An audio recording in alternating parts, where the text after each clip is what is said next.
Hello! అందరూ నమస్కారం. Movie of రీడెక్స్ 2024 release అయింది. అమెజాన్ ప్రైమ్‌లో స్ట్రీమింగ్ అవుతుంది.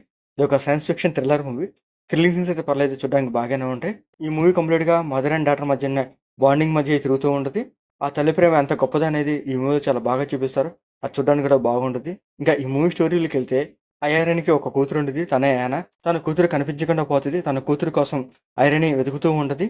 తన యూనివర్స్‌లో కాకుండా మల్టీ యూనివర్సెస్‌లో తను ఎక్కడైనా దొరుకుతదని చెప్పి తన కోసం వెతుకుతూనే ఉంటది. తను ప్యారలల్ యూనివర్స్‌కి ట్రావెల్ చేయడానికి ఒక మిషన్ ఉంటది. ఆ మిషన్ ద్వారా తను ఒక యూనివర్స్ నుంచి ఇంకో యూనివర్స్‌కి ట్రావెల్ చేస్తూ ఉంటది. ఆ యూనివర్సెస్‌లో కూడా తన కూతురు గురించి వెతుకుతూనే ఉంటది.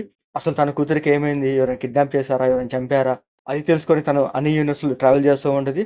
సో, తన కూతురిని కలిసిందా లేదా? అసలు ఏం జరిగిందనేదే ఈ మూవీ స్టోరీ. తల్లి తన బిడ్డ కోసం ఎంత దూరమైనా వెళ్తది. అలాగే తన బిడ్డకి ఏదైనా హాని చేస్తే అసలు ఊరుకోదు. ఎంత దూరమైనా వెళ్తది తన కోసం. ఆ పాయింట్ తగ్గట్టుగానే ఈ మూవీలో సీన్స్ ఉంటాయి. అది చూడడానికి కూడా పర్లేదు, బాగానే ఉంటాయి. మూవీ స్టార్ట్ నుంచి ఎండ్ వరకు ఐరిన్ తన కోసం అన్ని యూనివర్స్‌లో వెతుకుతూ ఉంటది. దాంతో పాటు తన కూతుర్ని కలవడానికి చాలా ప్రయత్నాలు చేస్తుంటది. ఆ సీన్స్ చాలా ఇంట్రెస్టింగ్‌గా అనిపిస్తాయి. చూడడానికి కూడా బాగుంటది. ప్యారలల్ యూనివర్స్ అంటే ఏదో కామెడీగా చూపించకుండా దానికి సంబంధించిన ఒక చిన్న మిషన్ పెట్టారు. ఆ మిషన్ నుంచి ఒక యూనివర్స్ నుంచి ఇంకో యూనివర్స్‌కి వెళ్తున్నట్టు చూపిస్తారు. ఆ సీన్స్ కూడా చూడడానికి అయితే పర్లేదు, బాగానే ఉంటాయి. ఈ మూవీలో మెయిన్ స్టోరీ అయిన ఆ మదర్ సెంటిమెంట్ చాలా బాగా డెలివర్ చేశారు. ఆ మదర్ సెంటిమెంట్‌తో వచ్చే సీన్స్ చూడడానికి బాగుంటాయి. కొంచెం హార్ట్ టచింగ్‌గా కూడా అనిపిస్తాయి. ఇంక క్లైమాక్స్‌లో ఐరిన్ తన కూతురు కలిసిందా లేదా? అసలు ఏ యూనివర్స్‌లో తను కలిసింది అనేది క్లైమాక్స్‌లో చూపిస్తారు. సో, మంచి ఎమోషనల్ పాయింట్ అయితే పెట్టుకున్నారు. ఆ ఎమోషనల్ పాయింట్‌తోనే ఈ మూవీ ఎండ్ చేస్తారు. ఇంకా ఈ మూవీలో ఐరిన్‌గా తన క్యారెక్టర్ బాగుంటది. తన క్యారెక్టర్ తన యాక్టింగ్ పర్ఫార్మెన్స్ కూడా బాగుంటది. ఈ మూవీలో ఆ మదర్ క్యారెక్టర్ చాలా బాగా డిజైన్ చేశారు. దానికి తగ్గట్టుగానే సీన్స్ కూడా చాలా బాగా పెట్టారు. చూడడానికి బాగుంటాయి.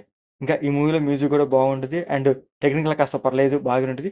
సో, ఆ మల్టీ యూనివర్స్ సీన్స్ కాన్సెప్ట్స్ చూడడానికైతే బాగానే ఉంటాయి. ఇంకా ఈ మూవీలో బ్లడ్ సీన్స్ కానీ, అడల్ట్ సీన్స్ కానీ అట్లాంటివి లేవు. మూవీ ఓవరాల్‌గా అయితే పర్లేదు, బాగానే ఉంది. మీకు ఆ మదర్ సెంటిమెంట్ సీన్స్ నచ్చేట్లయితే మీకు ఈ మూవీ ఖచ్చితంగా నచ్చుద్ది. అమెజాన్ ప్రైమ్ స్ట్రీమింగ్ అవుతుంది. తప్పకుండా చూడండి.